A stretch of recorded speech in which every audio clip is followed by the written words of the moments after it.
Hey guys, what is up? It's your boy Brett from the All Blue, or Critical Blue now. And I am here to bring you another video. This time we are going to be going over the mural from 1138. I didn't get a chance to do that yet, so I've been wanting to get into it. This will be the first video of a series that I will be doing on the channel. First series I've done on the channel, where I'm basically just going to, it's just going to be the mural series. I'm going to do individual videos, probably on most of these aspects. Some of them will be lumped in together, but for the most part, I will be doing individual videos. But I don't want to keep you guys waiting, so let's just get into it. So, where do we want to start with the mural? Alright, so we will be starting off with what I believe to be the first world, which is the right side of the tree over here. Can you see my cursor? You totally can. Cool. So, it says here, I'll start by kind of breaking down, a little bit of what it says, but I'm not going to focus too much on the wording. I am using the Viz translation for this because it's the official, even though, as I know, the TCB one was a bit more accurate. So within the earth there was fire. Mankind succumbed to greed and touched the forbidden sun.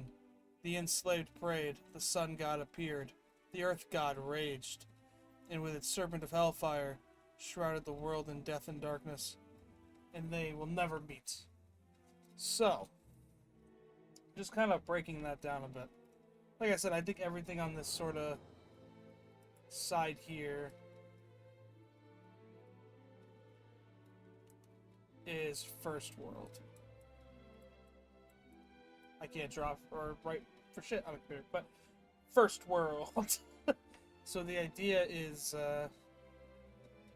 start by breaking down this side of things. So it says, the earth god raged. And with its serpent of hellfire. So I personally think that, I'm going to actually decrease the size of this a bit. I personally think that, this one over here is clearly the serpent of hellfire. So we're just going to start with that. Needhog, or whatever people are calling it. So I'm in the mindset that this is the red line, which I think a lot of people agree with. It has the little line going across its body, right down the center, as, the red line does. It's a serpent of hellfire. It plunged the world into death and darkness. I'm assuming, so my theory on it is that, in this battle, this serpent dies. And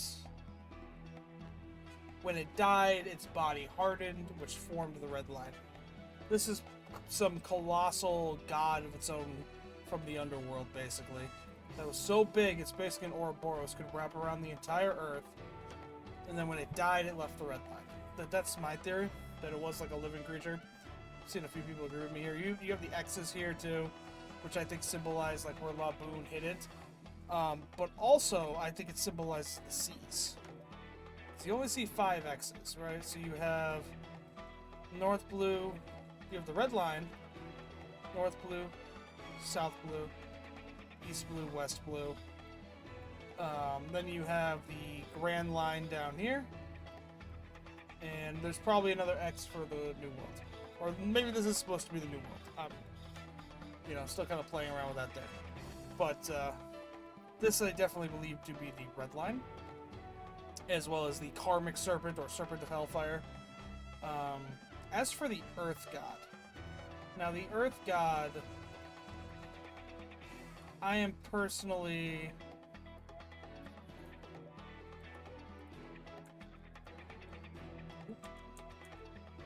just gonna redo this.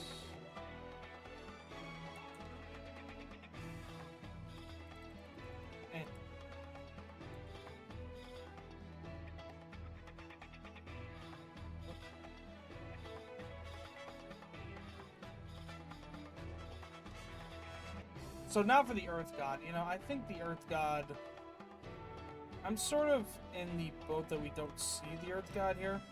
I think the God of the Earth could easily be this king figure. I do think that that is a fairly good possibility. That the god of the earth is just this kingly figure right here. And god of the earth might not imply, like, actual land god. That might be just they were the god of the earth. They were the king of the earth. They ruled the world. So when it comes to this individual, I have a theory. I have a whole video coming out on this, but I'll give a brief narration here. That this guy here, this king, this lovely king individual here, is actually not related to Emu. Yeah, I see the three-pointed crown. I know that the similarities are there. Oda clearly wants you to think Emu when you look at them. I am actually more in the boat of they were the king of the first world before Emu. That they are either Lunarian in descent, which we don't see the flame, so I'm going to assume that's not the case. But they also could be just Emu's ancestor. Like an ancestor of the Nerona family. Possibly an ancestor of Rox, because we know Rox wanted to be king of the world. We know Blackbeard is some sort of tie-in with Rox, probably his child or inherited will, whichever. And this... And we know that Blackbeard has, Blackbeard has a special lineage.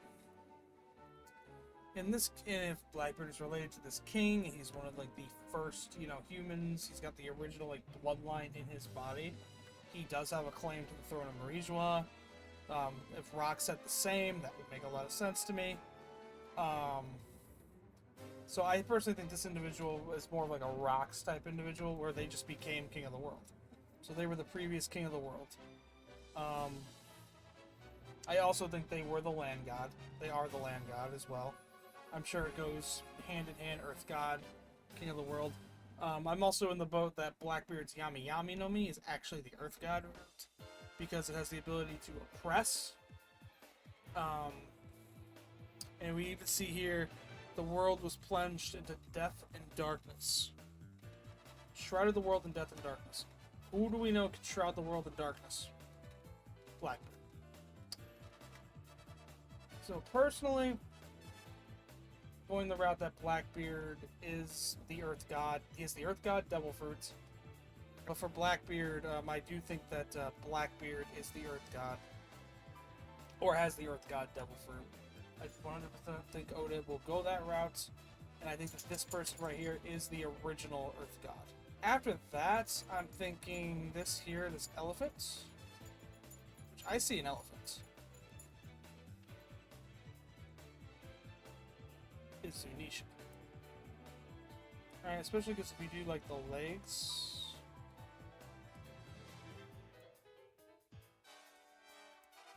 Yeah, I 100% see Zunisha here.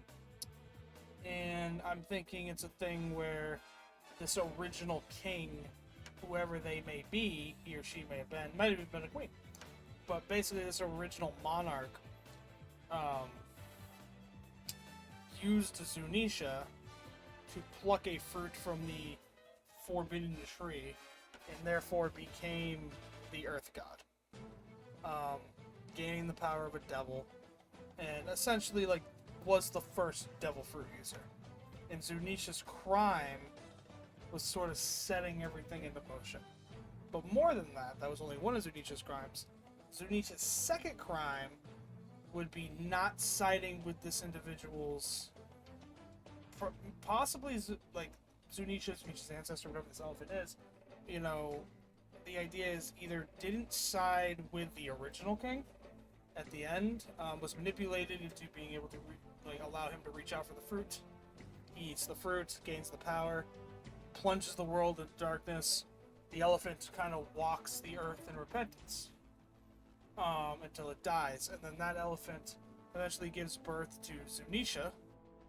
And then after giving birth to Zunisha, sort of history repeats itself. Thousands of years later, Zunisha helped either Joy Boy or Eam or both to pluck the forbidden fruit. And that was their crime. Essentially, Zunisha's crime was one of two things. It was either siding with Joy Boy and not the Nerona family, so Eam ordered Zunisha to walk forever, or it was that they helped Eam obtain the same power as his ancestors, which in his case would be the Forest God. But we're getting to that. I think that this dragon here, which is the next thing we're going to get to, is actually the Forest God. So then inside of the elephant, though, what do we see? We see a ship. We see what is clearly the Noah. I don't think anyone has any disagreements on that. What's more interesting is you see, you even see the people boarding the Noah, is you see this guy right here with the wings. This individual right here with the wings. I am in the boat that is the original Nika. It has the same wings as this creature up here as well. We'll get to that. But that this is the original Nika. And essentially, this Nika acted as a Noah figure. Nika, Noah, and helped the people after whatever this kingdom over here was destroyed by this king's hubris. And during like the war, whatever happened, this Nika individual freed these people, freed the animals, freed the slaves, saved everybody, and put them on the Noah, and the Noah sailed off. Then,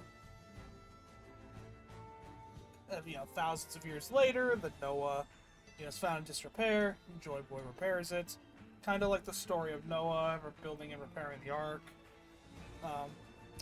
You also see over here what looks like individuals.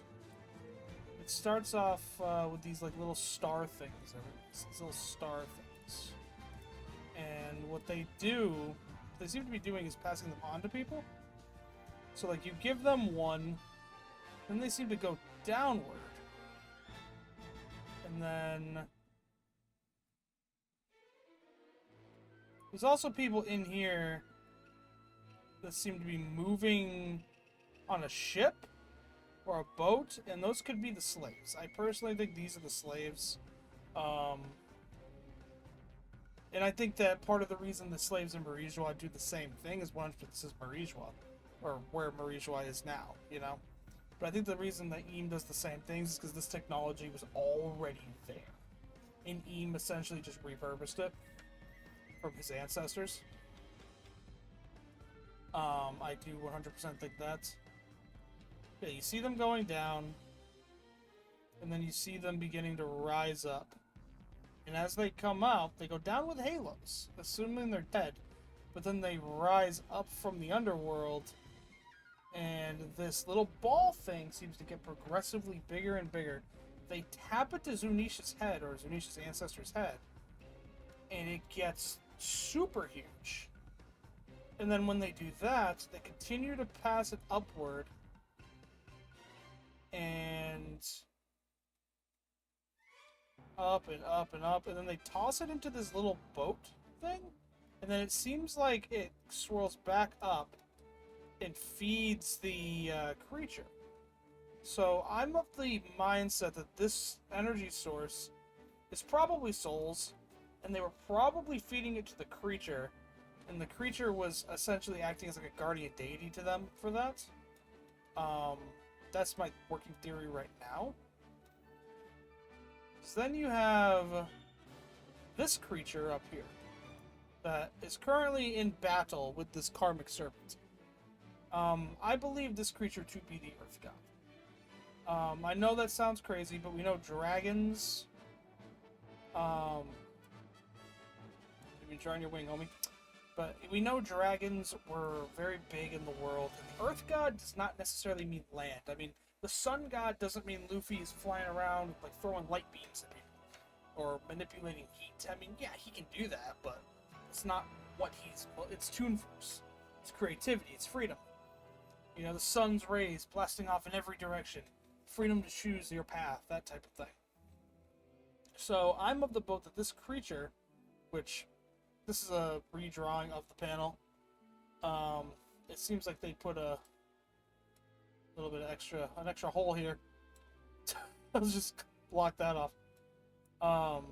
But this creature essentially Earth God, you know, so he's a different color, is the Earth God, and it was the god of this world. It lived on top of the tree. The original Earth God, stay with me. The original Earth God lived on top of this tree. Maybe it died, and the first fruit was plucked. This individual eats the fruits, then turns into that Earth God, then takes flight. After taking flight, gets into a battle with the serpent. Although, honestly, I don't think they're in a fight. Now, I know I've seen the thing where it's like, oh, they're breathing fire at each other. They're having a fight, so this must be like Nika. I actually think they're feeding each other in a weird way. I know that sounds crazy. But hear me out. So if you look over here, we have what looks like the Arc Maxim, and it is coming down from the moon. These two are both locked in battle. I am of the mindset that they are not attacking each other, but they are trying to shoot down this Arc Maxim.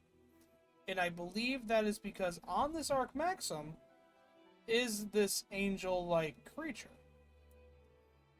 And that angel-like creature being Nika, the sun god, came to free all the slaves.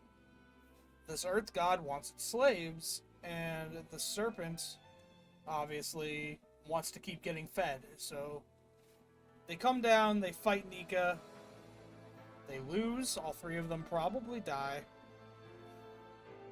And, well, we know the red line thing would die. So that dies, the red line is created. The serpent dies, red line is created. The original Earth God dies. Now, mind you, like I said, I'm in the boat that this is the same individual. That this king, I can't see my cursor, that this king here, this looks so awful, this king here is actually this creature up here. And it has plucked the fruit, eaten the fruit, turned into the creature, taken flight, and now the Earth God and the serpent are working together to stop Nika. They both die in the battle, but so does Nika. Nika saves everybody, however, and that's that. You know, the Earth God fruit regrows on the tree somewhere. You know, the serpent dies. The Nika fruit regrows on the tree somewhere. The serpent dies. Now, you have here a lightning strike. Heading down and hitting something in front of Frankie. Sorry about the paint doodles, it's only going to get crazy. Hitting a lightning strike in front of Frankie. Now, whatever is in front of Frankie is also clearly important. I'm thinking it's trying to destroy the tree. I'm thinking in front of the tree is... It's either going to be a thing where I'm wrong about this angel and Joy Boy is in front of the tree and it's like some weird thing. Or it's going to be a thing where one of the ancient weapons... to be honest with you, I have no idea what could be in front of this tree. What Frankie is blocking. I'm personally thinking it could just be a thing where the Earth God is kind of clinging to the tree and amassing its power, stealing its power, the power of the underworld. And maybe this Nika individual is trying to just destroy the tree. Because it looks like he's shooting the tree, not the king. So he's trying to destroy the tree. Possibly if you destroy the tree, the king will lose his power. To be honest, that's one of the aspects of this mural I'm just really not too sure on. Down to hear theories though, so please throw those in the comments.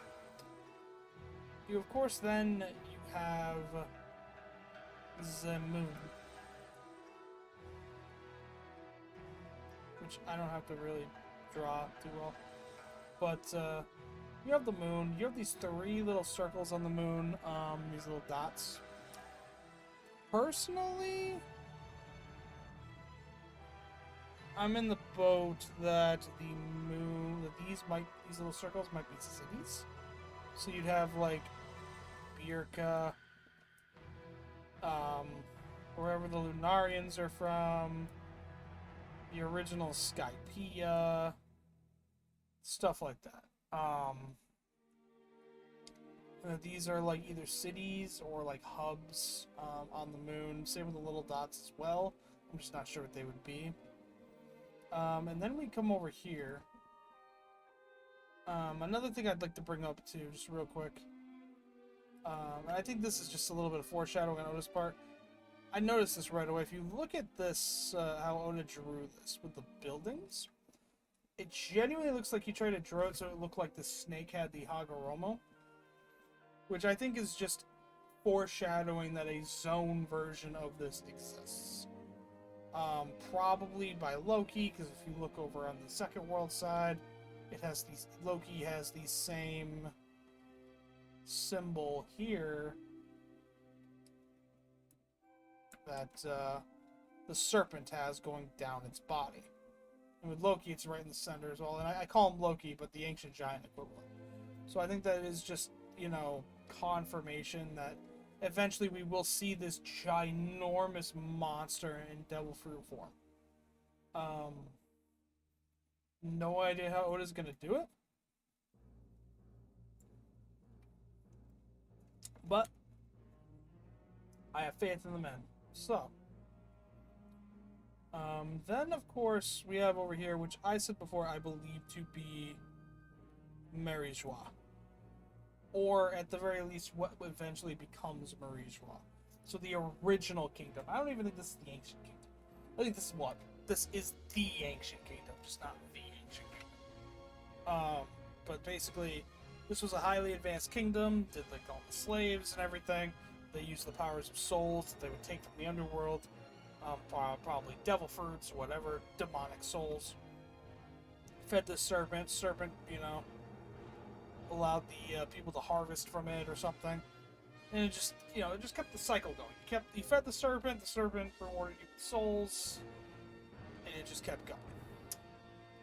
And, you know, this king dies in the battle with Joy Boy and, you know, this king, the Earth God, dies in the battle with Joy Boy and the serpent. And serpent becomes the red line. The king's fruit reincarnates as the Yami Yami no Mi. And a new era begins. This Joy Boy, I believe, also dies, like I said before. Now we move on to the interesting stuff. Now we move on to the second world. Within the void, there was breath. The forest god tamed demons, and the sun spread the fires of war. Those of the half-moon dreamed. Those of the moon dreamed. Man killed the sun and became god, and the sea gods stormed, and they will never meet. So, oh, and just one thing I want to bring up too from the first one before I move on, because this applies to both. The they will never meet thing, I 100% think from the first world was because the red line was created, and the 4 quadrants of the world would never meet. Like, the world was cut in half, so the 2 halves of the world would never be able to meet again. Because at that point, there wasn't as much water, so the red line would have been not traversable. It just wouldn't have been. So, you know, it cuts the world in half. The 2 halves of the planet will never meet again. And I don't think there really needs to be more to it than that. Just the 2 halves of the planet will not meet again.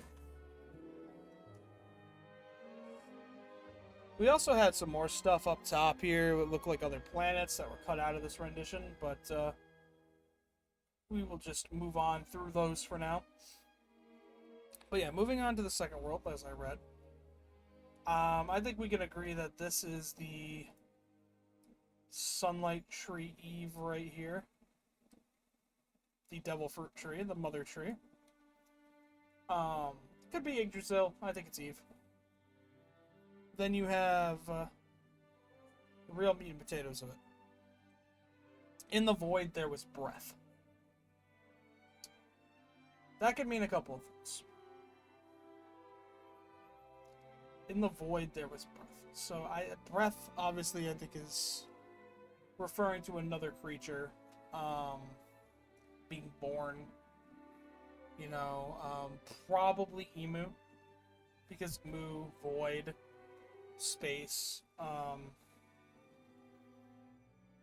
and I think that, like I said, it's probably a thing where it's going to be like a play on like what happened with the Kurozumis, where the few bit of humans that survived went after this first world king's family for millennia, and just purged and purged and purged and purged and purged and purged. And Emu just happened to slip through the cracks. Emu, I believe, finds this tree, once again tricks Zunisha. Now, I'm not going to get into when Joy Boy did this. It could have happened beforehand or after, but once again tricks Zunisha. Is able to reach up, grab the fruit from the tree, take a bite. Eam, probably thinking that they're getting the Earth God fruit, ends up with the Forest God fruit.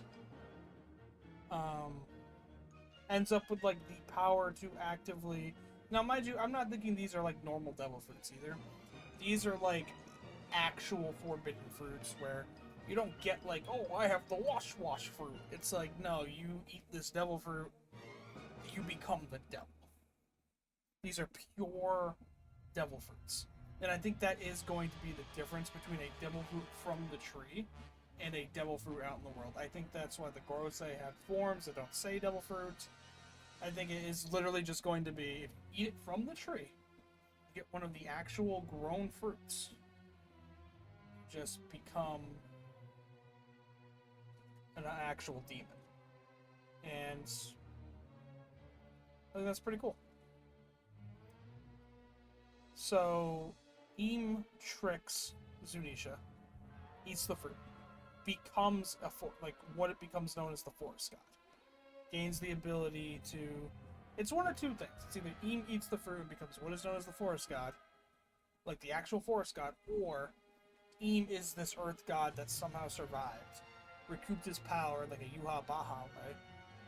And for Bleach. And after regaining his power, the tree itself is considered the Forest God. And like maybe Eam subdued the Forest God. But I'm more in the boat of Eam is the Forest God. Right? And just has the ability to grow and manipulate fruits, possibly unlock the power of devil fruits. So that way you could like give someone a yokai ability. That's how he gives out the abilities of the Goroseis and the God's Knights. But he can also just give you a regular fruit. So I'm in the boat that Emu is the Forest God. And this previous king was the Earth God. The Forest God tamed demons. And I think that's supposed to be like, went to the underworld, was able to pull the power from the underworld and present it to people via these special fruits. And that's how the Gorosei got their abilities and all that jazz. But like I said, I don't want to go too much into it because I have videos planned for that. So we're going to just move on from that because that's going to be a big video on its own. I have a whole theory video about how, like I said, how Eam is the Forest God and what that can entail for the story. So now we're going to go on to what I think is the next biggest thing, the ancient weapons. So, we look down here in the second world, which I'll just mark here, second. In the second world, what do we see here? We see Poseidon, and what I believe to be the Sea Kings. So the fish, the merfolk, and the Sea Kings. Now, this is 100% supposed to be the first mermaid princess. And I mean, I think this one's pretty obvious. She's just controlling the Sea Kings. The second thing, and we're getting one. I'll get to my point here in a second. Is I think this is obviously Emeth. So you have Emeth, and you have the Shirahoshi equivalent. Then you have this creature. Now, in the chapter, the first panel they show are these three creatures. And I was thinking, I was racking my brain, what could these three creatures have in common? Now, I think the easy question is saying that, oh, they just are the ancient weapons, but there's more to it than that. I do think they are the ancient weapons, but there's more to it than that. So, obviously, you have the Shirahoshi equivalent, and then you have the Sea Kings. Then you come up here, you have Emeth. Emeth is still alive in story. He's unconscious, he's out, but Oda doesn't kill anything, so I assume we will see Emmeth's body again at some point.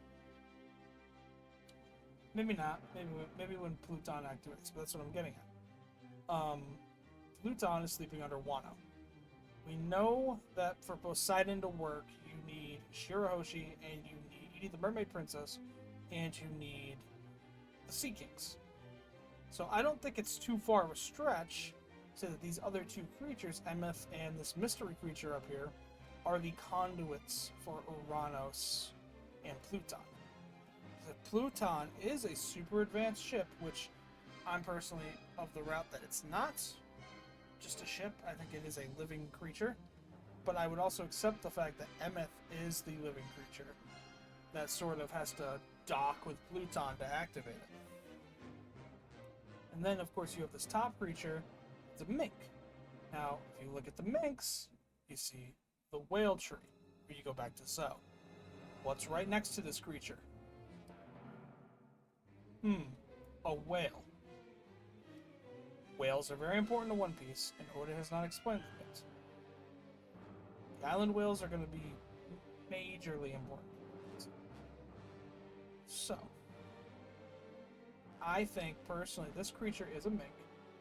It's a Sulon mink, for sure. And I think that the original Uranus was a whale. And it still is. But Uranus is a whale, like a whale deity type of deal. And that's why the minks of Zoe actively have the whale tree and worship it, is because that whale tree represents Uranus. And one of the minks is the current conduit for it. Now, we don't know who. I personally don't think it's going to be...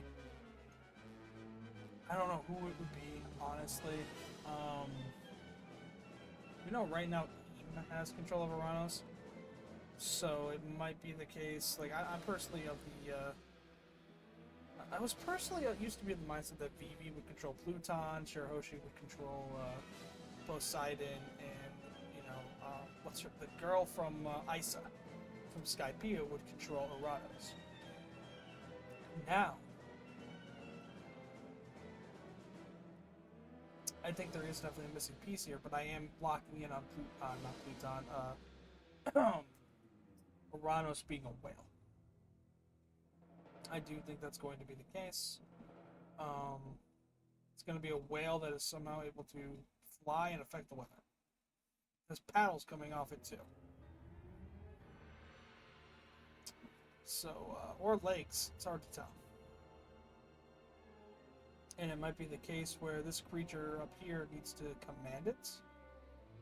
It's carrying a sword, too. So, like I said, right now it's too soon to tell, but I am going to just lock in on these three being the conduits for the ancient weapons. Now, obviously, over here you have Nika. Sun God Nika, that one's easy. Don't really go too much into that. Now, but who is Nika fighting? So I am of the boat, as I've seen many others, that this is actually just Eam.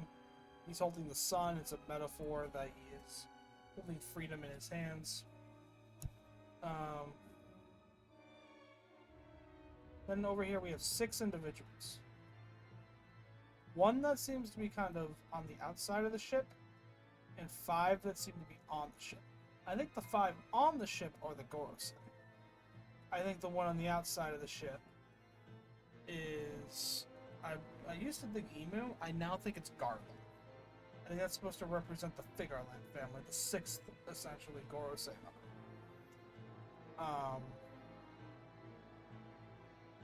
That's what I'm going with for now, because I really like that. And they're outside of the ship, which I think shows me that they are different than the others. They are kind of like a wild card, and I would love it if that is the Figarland. So that's what I'm going to go for right now. Now, as for this creature, I think it's emu.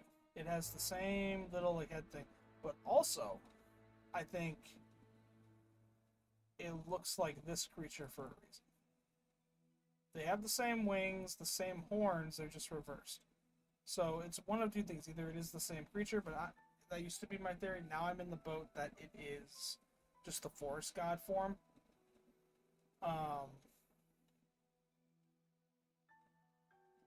It's either going to be the forest god form or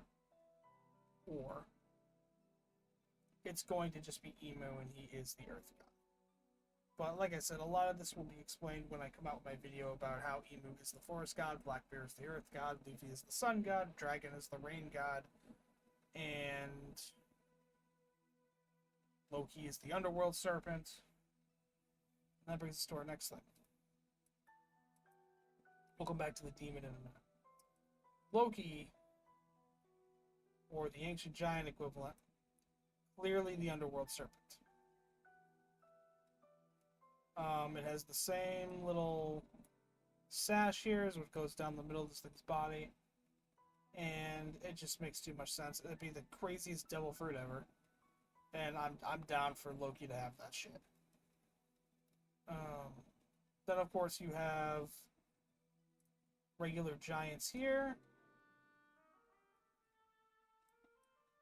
Regular minks.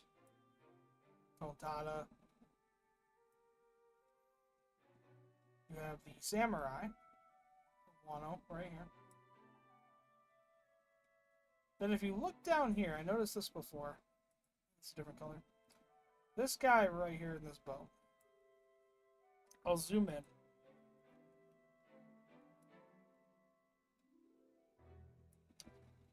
Has a Hagoromo. So, I am unsure who this would be. Seems to be on the side of Joy Boy. I'm thinking Alabasta, maybe? And I'm thinking maybe it's a thing, the reason they have the Hagoromo is because they are one of Emu's demons, but they are on the side of Luffy and, or Joy Boy, I should say, not Luffy. That's what I'm going with right now. Then underneath we have someone with a flower head. Then you have over here someone who looks like they're carrying like a claymore. Like Mihawk's sword, which very well could have been the person who originally carried Mihawk's sword.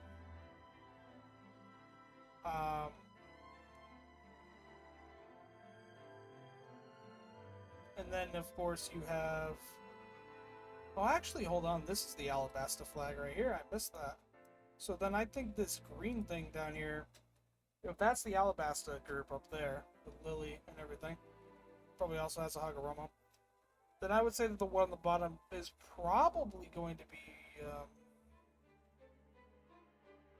Ryuma. Because I do think Oda's going to retcon the Ryuma thing to be within the Void Century. I do get that vibe. I might be wrong, but that is what I'm going with right now.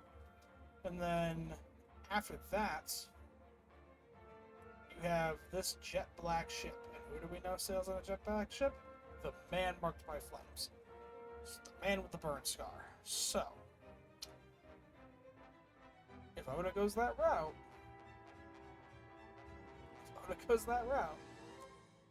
then I think we're seeing the representation. That ship might have been around for a very long time.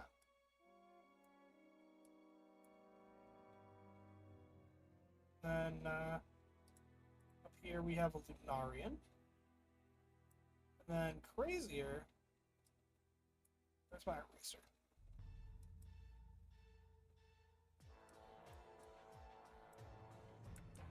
Oh, God. Either way.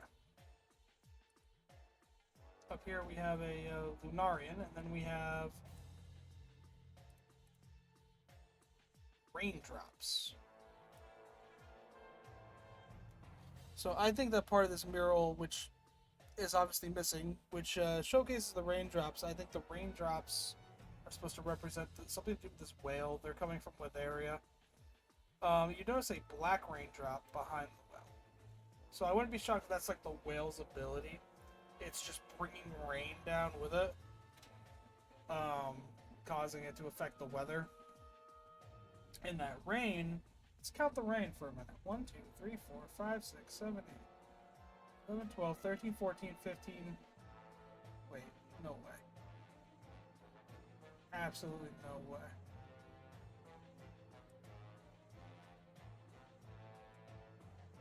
Hold on.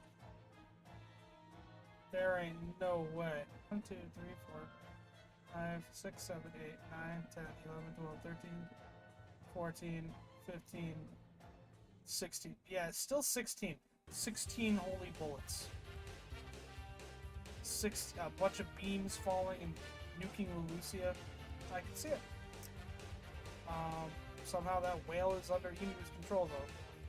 And I want to know where this character comes in. Where this lovely individual comes into play. Who I do believe to be the conduit for Arise. We will just have to wait and see. And, folks, I think that solves it. Oh, wait, no, I forgot the giant demon.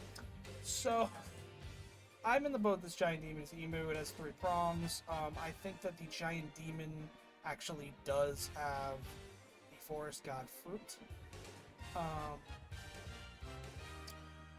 forest god is able to control demons. It's controlling the sun and sending the demons after the, allied forces, essentially.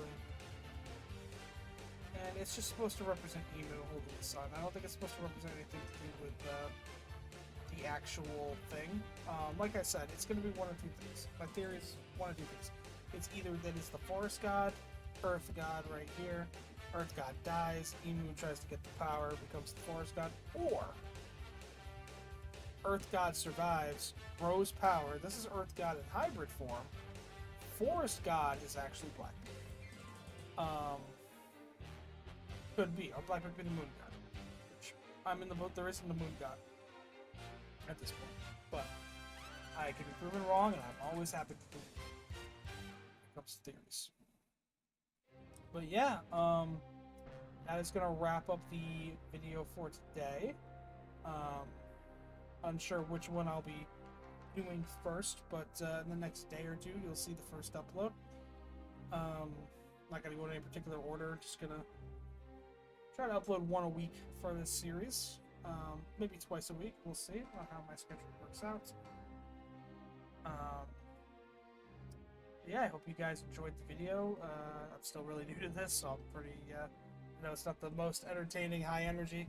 Plus, I'm recording this at 4 a.m., so.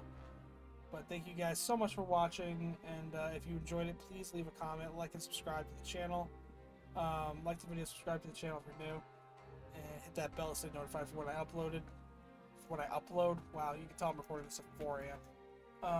But thank you guys so much for watching, and I will see you in the next one, hopefully a little bit more cognitive and awake. Have a great night, everybody. Or a great day. Whatever it is. Have a great one. Goodbye.